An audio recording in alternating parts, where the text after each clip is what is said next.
Hello everyone and welcome back. Happy Wednesday. Let's get into our Today in History.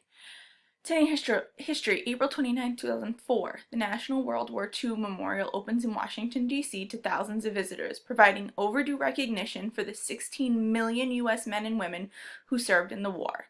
Okay, so if you're looking at the date there, 2004, hopefully you guys remember, end of World War II came around 1945, so this is almost 60 years after the end of World War II, before we finally have a memorial honoring those people who served and gave their lives, which in my opinion, and I think the opinion of a lot of Americans, was way too much time to have gone by before creating a memorial. So very overdue.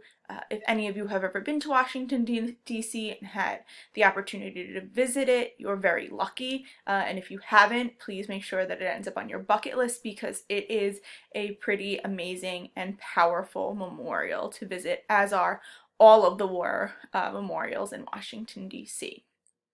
All right, before we get into our work for today, I apologized to her during Google Meet yesterday, but I need to make sure that I put it out there for everyone else. I forgot to read my birthday list before I did the video yesterday, and I missed a birthday.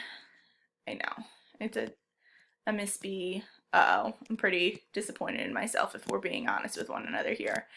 So I do need to wish a very happy, now my computer's gonna freeze, belated birthday to Alina. Alina, sweetheart, I hope you had the best day. I know I got to wish you a happy birthday during meets yesterday, but again, I need to make sure that I put it out there in my video. So happy belated birthday to Alina.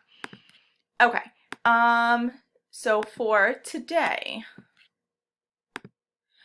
so yesterday you guys got part 1 of the civil rights review sheet. Pretty quick, 9 questions, pretty straightforward. A lot of it was review information from our Reconstruction unit, so I don't think it's anything that you guys should have too much trouble with.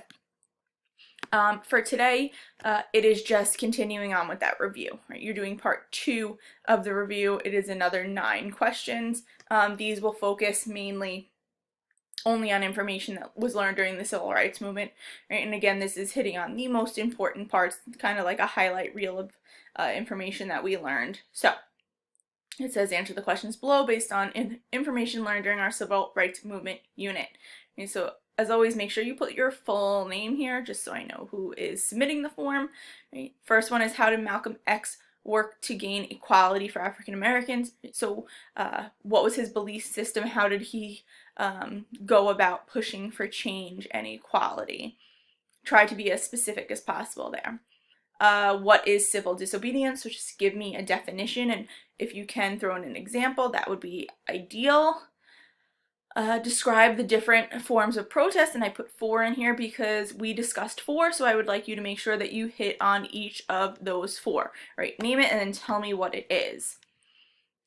Explain why later civil rights leaders were more successful than earlier civil rights leaders, right? So what do civil rights leaders during what we would categorize as the civil rights movement, right, 1950s and 1960s, have working in their favor that makes them more successful in getting their message out there and causing change?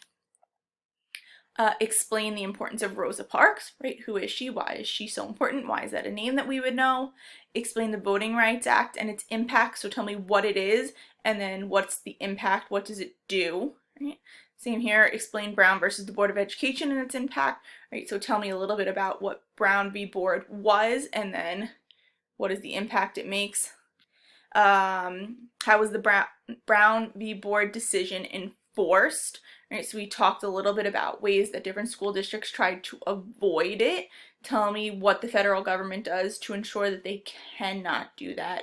And then finally, explain the Civil Rights Act of 1964 and its impact. Right, so what does it say, and then what is that impact there? What does that mean? Right, when I say explain its impact, I'm really asking you to interpret and tell me what impact does it have on society as a whole. Right, so pretty easy, pretty straightforward. I don't think you guys should have any trouble with it. And of course, if you do, please, please, please feel free to reach out to me with any questions. All right, I hope you guys have an excellent day. And as always, stay safe and make good choices.